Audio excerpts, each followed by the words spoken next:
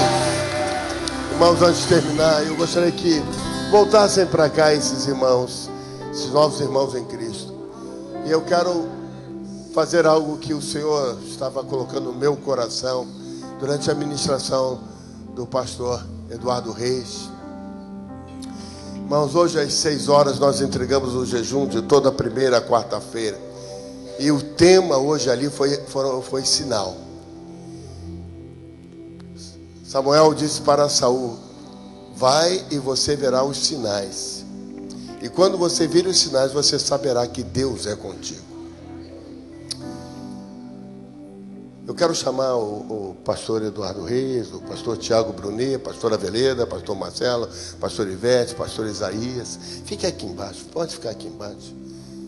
Eu quero chamar os pastores aqui. Fiquem aqui embaixo, pastor Marcelo fica ali mesmo. Quero chamar todos os que estão nos visitando. Vem aqui à frente, os pastores vão estar abraçando você. Todos os que estão nos visitando esta noite. Todos estão nos visitando. Vem aqui. Fique perto de cada um desses pastores.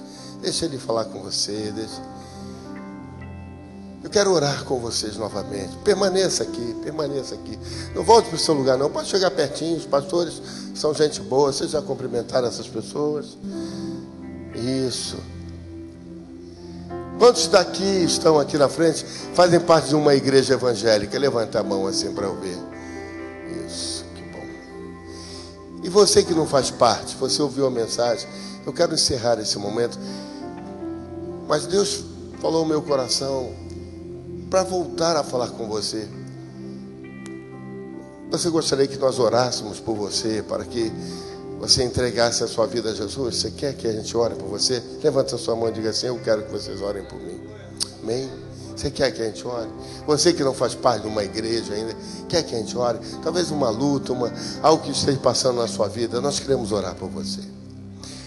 Irmãos, antes de orar por esses amigos, esses que nos visitam nesta noite, falar aqui palavras de sinal.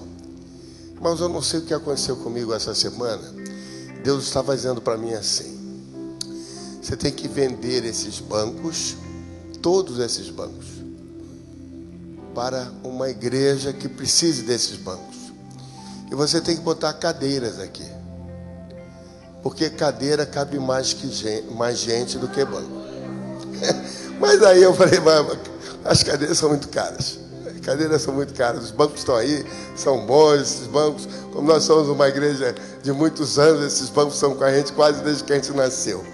Aí o pastor Eduardo diz assim: este lugar é pequeno. Virou para mim ali e disse assim: troca os assentos. Você precisa de mais assentos aqui. Aí eu falei: meu Deus. Se a gente lá fora, o Senhor diz que os sinais, que para nós observarmos os sinais, porque Deus está conosco. Alguns líderes estão sabendo que nós estamos trabalhando na igreja sobre multiplicação, sobre crescimento, sobre isso. E ele chega e diz assim: olha, vai ficar pequeno. Irmão, vai anotando o sinal. O que eu falei com os irmãos ali na hora da entrega do jejum? Vamos anotando os sinais. Vamos anotando a confirmação de Deus, porque Deus está conosco. Amém? Nós já estamos no melhor lugar, porque nós estamos com o Senhor. Nós estamos restaurados, renovados, vivos com Cristo. O Senhor tem isso para você. Você foi abençoado essa noite aqui. Nós vamos orar agora. Obrigado, pastor Eduardo. Deus te abençoe. A ele, a esposa, a linda esposa. Quem se lembra da pastora Priscila? Quem se lembra da pastora Priscila? Tem falando aqui para as mulheres aqui na igreja. Eduardo, muito obrigado. Dá um abração lá na Janine. É profético isso. Você vai crescer 10 centímetros, hein? Vai emagrecer também. Amém. Janine. O Tiago não falou aqui, mas eu profetizei o segundo filho dele.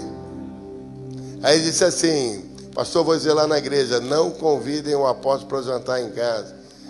Eles fizeram um jantar tão gostoso que eu profetizei o segundo filho. Não foi, Tiago? Só não botou o nome de Joaquim, não sei porquê. Botou José. Pastor José. Amém. Você está feliz com Jesus? Diga para o irmão que está ao seu lado, Jesus é bom. Irmãos, as mensagens estão lá fora. Pegue essa mensagem que foi pregada hoje. Estude ela. Ela é muito profunda. Deus abençoe. Deus abençoe. Vamos fazer mais. Vamos crescer. Vamos prosperar. Levante a sua mão para o céu. Pai, muito obrigado. Obrigado pelas vidas que confessaram Jesus Cristo hoje à noite. Obrigado por essas que dizem: eu preciso de ajuda, para que eu também possa vir confessar Jesus Cristo como meu Senhor e Salvador. Pai, obrigado pela vida de Eduardo Reis, que saiu lá de tão longe, Cascavel, está aqui conosco. Obrigado pela vida de Tiago, pela vida do Miguel Ângelo Gemal, que veio ontem estar conosco, pela vida de cada irmão que se esforçou e trouxe o seu visitante, por aquele que ganhou a Bíblia, nós vamos entregar no domingo. Senhor, pelos pedidos de oração que estão ali, pela vida de cada um desses irmãos e amados que também participam do culto pela internet. Senhor, toda palavra que foi liberada, nós recebemos e cremos que o Senhor irá fazê-la prosperar, e que a unção e a transferência de riqueza são da igreja do Senhor Jesus Cristo. E nós recebemos e queremos fazer, Senhor, com que essa unção e essa unção de prosperidade seja de toda a igreja, para que o mundo creia que o Senhor está na igreja. E que a igreja prospera, porque o Senhor tem liberado essa prosperidade. E que o amor de Deus, o Pai, a graça salvadora de Jesus Cristo, seu Filho bendito, e a consolação do Espírito do Senhor sejam sobre todos quantos nessa casa estão, e sobre Israel de Deus por essa terra espalhado. Seja assim, Senhor, desde agora e para todos sempre. Amém e amém. Glória a Deus. Se você quiser cumprimentar o pregador, vem aqui na frente, abraçar esses irmãos, por favor. Sigam os irmãos da equipe de vermelho. Márcia. O teu amor me fascina, mexe com meu coração, enche-me de alegria, gera em mim uma paixão. Venha o teu reino, Senhor. Quero que venha o teu reino,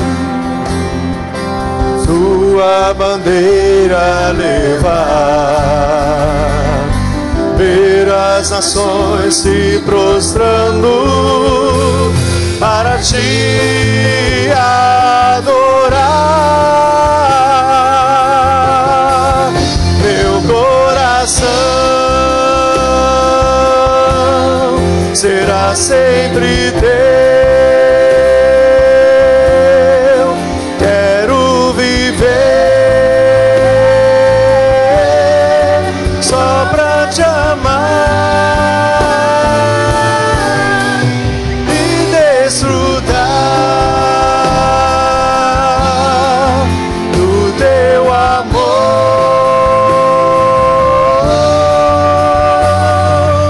me envolver em teus braços, sentir teu calor, teu amor, Senhor. O teu amor me fascina, mexe com meu coração, enche-me de alegria, gera em mim uma paixão. Venha, Senhor, quero que venha o teu reino, sua bandeira levar, ver as nações se prostrando para ti